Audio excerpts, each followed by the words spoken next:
Hello everybody, I'm Mr. Slaughter, and this lovable idiot with his feet on my control panel is Mr. Gore.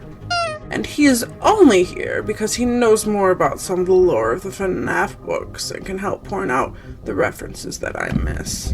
Ding ding ding, right on the money! Well, I'm sorry, the only FNAF stuff that seems to end up on this godforsaken ship is the video games. Now let's dive into this movie and all the references it has before this clown murders me. The whole office itself is a reference to FNAF's once security office, with 7 monitors replacing the small single monitor from the game. The guard crawling through the vents is a reference to Sister Location, specifically this part. Great job! In front of you is another vent shaft. Crawl through it to reach the Circus Gallery control module.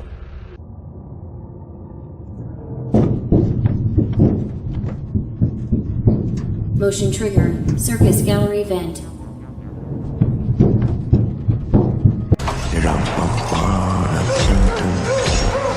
That's a reference to Foxy's little jingle when he's walking down the hall in FNAF 1.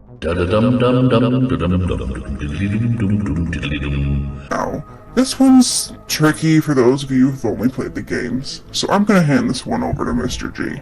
Some of it is a reference to the books, specifically the Silver Eyes, and on page 113, we are introduced to the blue spring lock suit. Now in the movie, we only see the head of the suit, so let's flip to page 118 to get a look at the head of the blue spring lock suit.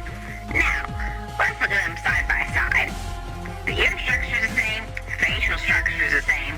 The very bottom blade looks like it could have been where the fake buck teeth were at least one point in time, you know. Even the fur suits are both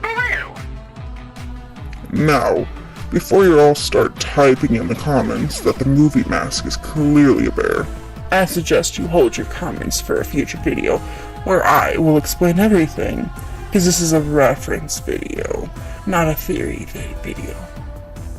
While we are still in this scene, I think this is also a reference to the scooping room from Sister Location as well.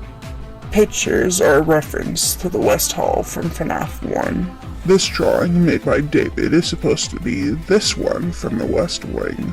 The whole opening credits is a reference to the minigames in the games, such as Happiest Day and the FNAF 6 End of Day minigames. The book, Dream Theory, is a nod to MatPat's FNAF Theory.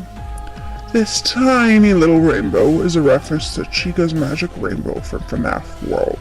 The nameplate is Scott's way of trolling the fans, with it almost being an anagram for everlasting.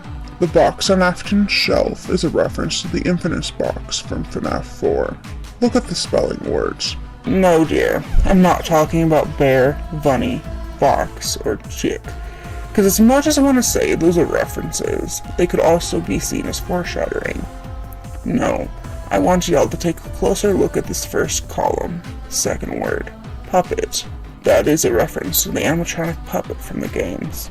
Some of the employees of the month are the YouTubers Rabowski, Baz, FusionZ Gamer, Dako, and 8-Bit Ryan. Freddy's face shows up in the TV. Balloon Boy. This is going to be a universal reference since the statue shows up multiple times in the movie. So every time this statue shows up, it's a nod to FNAF 2. Puppets next to Chica. The name of the restaurant is Sparky's, a clever little nod to the FNAF 1 urban legend about a hidden 6 animatronic called Sparky the Dog. Self-explanatory. MatPat's name tag is a nod to his most hated theory. This makeup is a nod to the black and white sprite of the crying child from FNAF 4. Is a nod to the It's Me Easter egg from FNAF 1 and 2. Vanessa's name is a nod to Vanessa from FNAF Security Breach. There is a purple guy plush in the claw machine. This guy's shirt is a nod to the minigame Midnight Motorist. Cupcake going into the vents is a nod to FNAF 2.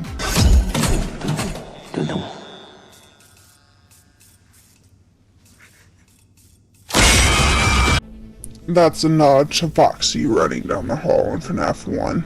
Those are Endo's eyes. That's Sparky / Fetch, and that's Shadow Freddy.